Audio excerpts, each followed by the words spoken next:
Avval xabar berganimizdek, shu kunlarda yurtimizning barcha hududlarida bo'lgani kabi Andijonda ham O'zbekiston kitobxonlar yurti shiori ostidagi kitobxonlik haftaligi davom etyapti.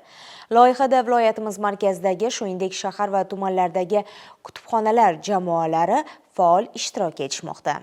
Kitobxonlik haftaligi doirasidagi navbatdagi tadbir O'zbekiston xalq shoiri, elimiz suygan va ardoqlagan erka shoir Muhammad Yusufning yorqin hayoti va ijodiga bag'ishlangan Yuragimga kirib kelgan bahorim mavzusidagi xotira kechasida yanada go'zalroq aks etdi. Tadbirni Axborot va ommaviy kommunikatsiyalar agentligi Andijon viloyati boshqarmasi boshlig'i ochib berar ekan, barcha kitobsevarlarni yana bir bor kitobxonlik bayrami bilan tabrikladi. Shundan so'ng tadbirda ishtirok etayotgan O'zbekiston Yozuvchilar uyushmasi a'zolari, iqtidorli yozuvchi shoirlar, ijodkorlar shoirni xotirlab, bu buyuk insonning hayoti va ijodi haqida gapirdilar. Axborot kutubxona markazi mutaxassislari tomonidan shoirning hayoti va ijodiga bag'ishlangan kitoblar ko'rgazmasi tashkil etildi. Ko'rgazma tadbir ishtirokchilarini shoir ijodiga yanada yaqinlashtirdi.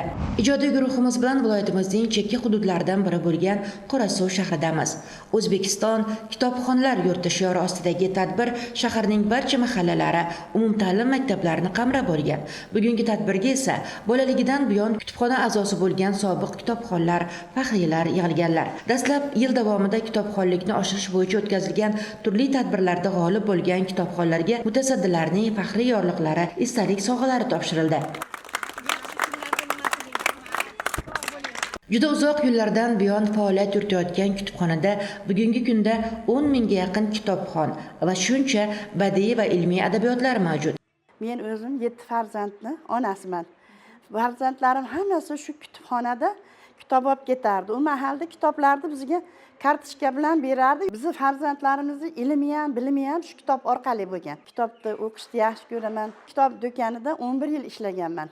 Bu kitoblar juda noyob kitoblar. Odamlar kelib kitob do'koniga ham murojaat qilishardi, kitoblar olib kelib berishga harakat qilardim. Bunday tadbirlarni o'tkazishimizdan maqsadimiz yoshlarni bilimini oshirish, tafakkurini oshirish. Bundan keyingi tadbirlarimiz ham yanada qiziqarli bo'ladi. 5 kun davomida bundan ham yaxshi tadbirlarimiz rejalashtirilgan. Bularni ham o'tkazib boramiz. O'zimdagi barcha yaxshi xislatlar uchun kitobdan minnatdorman degan edi buyuk allomalarimizdan biri. Ha, kitoblar insonning ma'naviy olamini boyitib, undagi yaxshi fazilatlarni kamol toptiradi. Qorasuvlik katta-yu kichikning eng shoshgan manzillaridan biri bo'lgan Qorasuv axborot kutubxona markazi hamisha bugungiday gavjum bo'lsin deya tilak qildik biz ham. Kitob yolg'izlikda hamroh.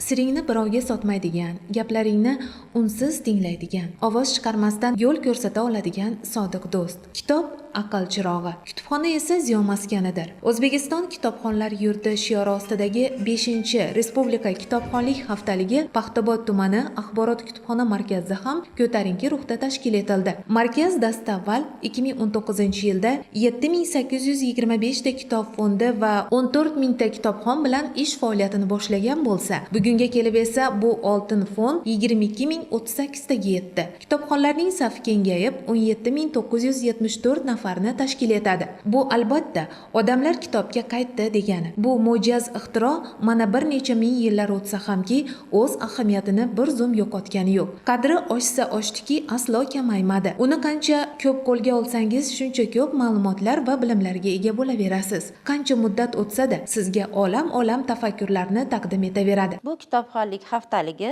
21-apreldan 27-aprelgacha bo'lib o'tadi. Bu haftalik davomida kitobxonlar tomonidan ijodiy uchrashuvlar, kitobxonlik targ'ibotlari, yangi kelayotgan kitoblarimizni kitobxonlarga targ'ib qilish borasida o'tkazib boramiz. Bizning maqsadimiz kitobxonlarni 7 yoshdan 70 yoshgacha bo'lgan aholi yoshlarini kitobxonlikka targ'ib qilish, ma'naviyatini yuksaltirish. Kitob insonni chin ma'noda kamolatga yetaklaydi. Buni anglagan yoshlar kutubxona faoliyati bilan yaqindan tanishdilar. O'zlari qiziqib o'qiydigan kitoblarini mutolaa qildilar. Bilamizki, 20-asrning durdonalaridan biri bo'lgan Ikki eshik orasi, Tushda kechgan umrlar asarlari O'tkir Hoshimov qalamiga mansub. 1991-92 yil, ya'ni mustaqillik yillarida yozilgan bo'lib, bosh qahramon nafaqat yurtini, balki oilasini ham himoya qilish uchun urushga borgan hamda urushdan kasal holatda qaytib, oxiri o'lim bilan yakun topgan. Menga bu qahramonning qat'iyatliligi, botilligi juda ham yoqqan. Sizlarga ham bu kitobni o'qishni tavsiya qilaman. Buyuk adib va yozuvchilarning bebaho meroslari, turli xildagi badiiy adabiyotlar jamlangan kutubxonadan kelib ketuvchilarning qadami uzilmaydi. Ma'naviyat va qadriyatlarimizni bizgacha yetkazib kelayotgan bu noyob kashfiyot qo'ldan qo'lga o'tsa-da, qimmati yo'qolmaydi, qadri yuksalaveradi. Hozirda 1821-yilda tavallud topgan Fyodor Dostoyevskiy rus yozuvchisining Jinoyat va jazo asarini mutolaa qilib kelmoqdaman. Men bu kutubxonada 5 yildan beri a'zo hisoblanaman. Ya'ni bu yerdagi o'sha xodimlari bizga juda yaxshi xizmat qilishadi va ko'plab buyurtma qilgan kitoblarimizni olib kelib beriladi.